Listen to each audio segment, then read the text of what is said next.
नमस्कार दोस्तों, आज के इस वीडियो में हम बात करेंगे मौर्य साम्राज्य की। आज के इस वीडियो को आपको संक्षिप्त में मौर्य साम्राज्य की स्थापना, इनके मुख्य शासकों की जानकारी, अलग अलग शासकों का शासनकाल और इसके पतन की जानकारी, मतलब कि बहुत सी जानकारियां आपको मिल जाएंगी। एक आपको ये पता हो जाएगा कि ये कैसा क्या चलता था। मोस्ट इम्पॉर्टेंट वीडियो है, सबसे इम्पॉर्टेंट राजवंश है, इसको अवश्य पढ़िएगा अच्छे से। आइए शुरू करते हैं। सबसे पहले जानते हैं मौर्य साम्राज्य की स्थापना, एस्टेब्लिशमेंट ऑफ मौर्य एम्पायर।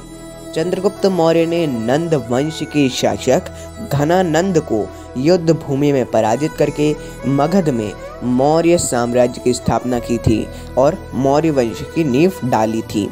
इनकी जीत को गणतंत्र व्यवस्था पर राजतंत्र की जीत भी माना जाता है, ऐसा बोला जाता है। इस जीत में चाणक्य ने बहुत बड़ा सहयोग किया था। आप मतलब उन्हीं की कूटनीति थी ये सारी। बहुत सा यदि आपने देखा होगा, टीवी वगैरह में भी प्रोग्राम्स आते होंगे, उस पे शायद आपने देखा हो, या चाणक्य नीति वगैरह, ये पूरा चाणक्य की कूटनीति पर ही होता था। जैसे कि बहुत से आप लोग सभी लोग जानते हैं कि एक तरीके से चाणक्य ही यहाँ के राजा बन गए थे, हालांकि उन्होंने चंद्रगुप्त मौर्य को आगे किया था। अब देखते हैं मुख्य मौर्य राजवंश के शासकों की सूची। List of main rulers of Maurya dynasty. सम्राट चंद्रगुप्त मौर्य, जिन्होंने इसकी नींव डाली थी, इसकी स्थापना की थी 321 से 298 ईसा पूर्व तक। इन्होंने कुल 24 वर्षों तक इन्होंने मौर्य साम्राज्य में राज किया। मौर्य साम्राज्य के दूसरे शासक सम्राट बिंदुसार मौर्य, इन्होंने चंद्रगुप्त मौर्य के बाद 298 से 271 ईसा पूर्व तक कुल 28 वर्षों का शासनकाल पूरा किया था।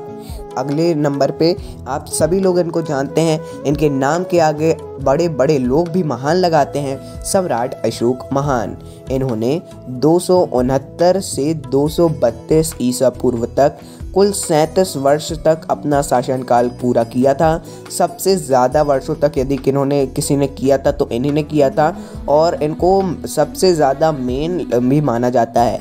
एक है चंद्रगुप्त मौर्य और एक है अशोक महान। देखिए बीच में आते हैं बिंदुसार। बिंदुसार को या तो अशोक का पिता या तो चंद्रगुप्त का पुत्र ऐसे करके ही माना जाता है। ऐसा नहीं उन्होंने कुछ नहीं किया, लेकिन हाँ फिर भी उतना ज़्यादा इनको इम्पोर्टेंस नहीं दिया जाता है।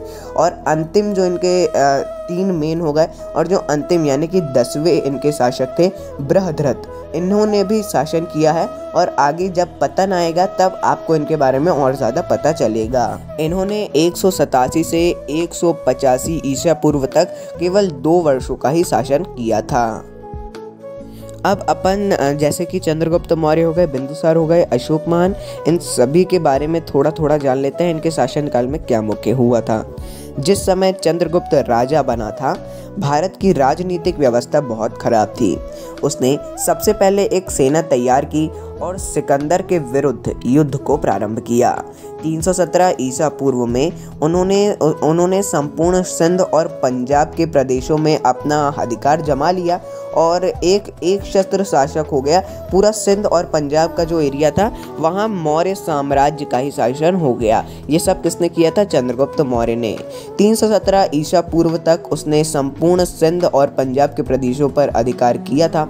चंद्रगुप्त मौर्य ने पश्चिम भारत में सौराष्ट्र तक प्रदेश जीतकर अपने प्रत्यक्ष शासन में शामिल किया था। देखिए आपको पता हो यदि सौराष्ट्र तो अच्छी बात है, लेकिन नहीं पता है तो ये गुजरात का एक प्रांत है, यानी गुजरात का एरिया भी इन्होंने अपने अधिकार क्षेत्र में शामिल कर लिया था, जो कि एक बहुत ज़्यादा बड़ी बात हो गई थी। इन्होंने सुदर्शन झील का भी निर्माण किया। हाँ देखिए, सुदर्शन झील उतना इम्पोर्टेंट नहीं है, लेकिन जान लीजिएगा इसकी कहानी, या फिर हम ही आपको कभी और बताएंगे।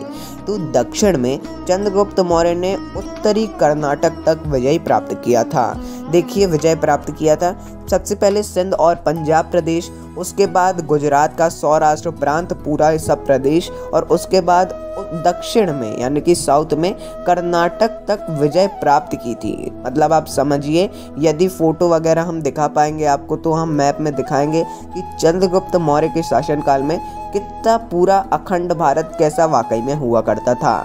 हालांकि अभी तो ये मौर्य है, आगे आएंगे यदि विक्रमादित्य के बारे में हम पढ़ेंगे, जी हाँ पढ़ेंगे बिल्कुल, इनके भी राजवंश के बारे में, तो उस पर आपको और ज़्यादा आश्चर्य होगा कि वाकई में पहले जो राजा हुआ करते थे वो कितने महान हुआ करते थे। आगे जैसा हमने बोला विक्रमादित्य के टाइम पे हम और ज़्यादा इसके बारे में डीप में पढ़ेंगे। आगे बढ़ते हैं। चंद्रगुप्त मौर्य के विशाल साम्राज्य में काबुल, हेरात, कंधार, बलूचिस्तान, पंजाब, गंगा यमुना का मैदान, बिहार, बंगाल, गुजरात था जैसा हमने पहले बताया, तथा विंध्य और कश्मीर के भूभाग भी सम्मिलित थे। लेकिन चंद्रगुप्त मौर्य ने अपना साम्राज्य उत्तर पश्चिम में ईरान से लेकर पूर्व बंगाल तथा उत्तर पश्चिम से लेकर उत्तरी कर्नाटक तक इसमें पूरा शामिल किया था। हमने जैसे बताया, नीचे छोटा सा मैप भी दिखाई दे रहा है, उसको देख के समझिए, जहाँ जहाँ ब्लू है वो पूरा मौर्य राजवंश चंद्रगुप्त मौर्य का पूरा एम्पायर हुआ करता था उस समय।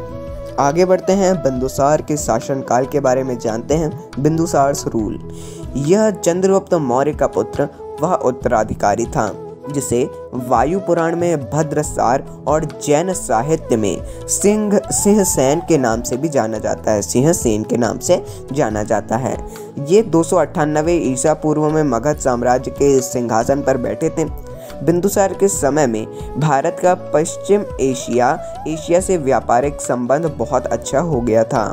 दिव्यावदान के अनुसार बिंदुसार के शासन काल में तक्षशिला में 2 विद्रोह हुए थे। देखिए ये क्या है दिव्यावदान, तो देखिए आप सभी लोगों को जानना आवश्यक है कि ये बुद्धिस्ट ग्रंथ है, जो कि बुद्ध जो धर्म होता है उन लोगों का एक ग्रंथ है। ऐसे ही सब जान लीजिएगा। आप लोगों को थोड़ी बहुत यदि जानकारी हो तो मैं यही बोलूँगा कि पूरी जानकारी लेने की कोशिश करें। कोई छोटी सी छोटी जानकारी हो तो उसमें डीप जाने की कोशिश करें। और अंत में बिंदुसार ने 25 वर्षों तक राज किया। अंततः 273 ईसा पूर्व में उनकी मृत्यु हो गई। आगे बढ़ते हैं, इसके बाद क्या हुआ था। अब इसके बाद का और ज़्यादा इंटरेस्टिंग है, हमने फिर भी ज़्यादा चीज़ें नहीं ली हैं। आइए अशोक के शासन को जानते हैं। अशोक को राजगद्दी प्राप्त होने के बाद आंतरिक स्थिति सुदृढ़ करने में 4 वर्ष लगे थे। डायरेक्टली इन्होंने मतलब अपना शासनकाल शुरू नहीं किया था, 4 वर्ष तक उन्होंने पूरा समझा था। देखिए सिहली अनुश्रुतियों, ये भी एक आप कह सकते हैं ग्रंथ टाइप का ही है। इनके अनुसार अशोक ने अपने 99 भाइयों की हत्या करके राज सिंहासन प्राप्त किया था। इनके 99 थे तो 101 ये भाई थे, इनमें से एक ये थे, और 99 को मारा था तो एक इनके सबसे छोटे भाई, इनको नहीं मारा था क्योंकि इन्होंने अशोक को ये सारे काम राजगद्दी प्राप्त करवाने में बहुत ज़्यादा सहायता की थी। मगध में आक्रमण में चाणक्य ने मगध में गृह युद्ध को उकसाया था। देखिए अब यहाँ पे 3 शासक जा चुके हैं, मतलब अभी तीसरे का चल रहा है शासन, फिर भी चाणक्य अभी भी हैं। इससे आप समझ ही सकते हैं कि किसने सबसे ज़्यादा शासन किया है। ऑफिशियली तो ऑब्वियसली अशोक ने ही किया है, लेकिन आप फिर भी अगर इनडायरेक्टली बात की जाए तो फिर भी सबसे अधिक शासन आप कह सकते हैं कि चाणक्य ने ही किया है। क्योंकि चाणक्य मतलब हमने पहले ही बताया कि एक चंद्रगुप्त मौर्य की जीत चाणक्य की जीत ही थी। मौर्य साम्राज्य का पतन, fall of the Maurya empire. Maurya सम्राट की मृत्यु के उपरांत लगभग 2 सदियों से चले आ रहे शक्तिशाली मौर्य साम्राज्य का विघटन होने लगा। जैसा हमने शुरू में बताया था, अंतिम मौर्य सम्राट बृहद्रथ की हत्या उनके सेनापति पुष्यमित्र शुंग ने की थी और इसके बाद मौर्य साम्राज्य पूर्णतः समाप्त हो गया।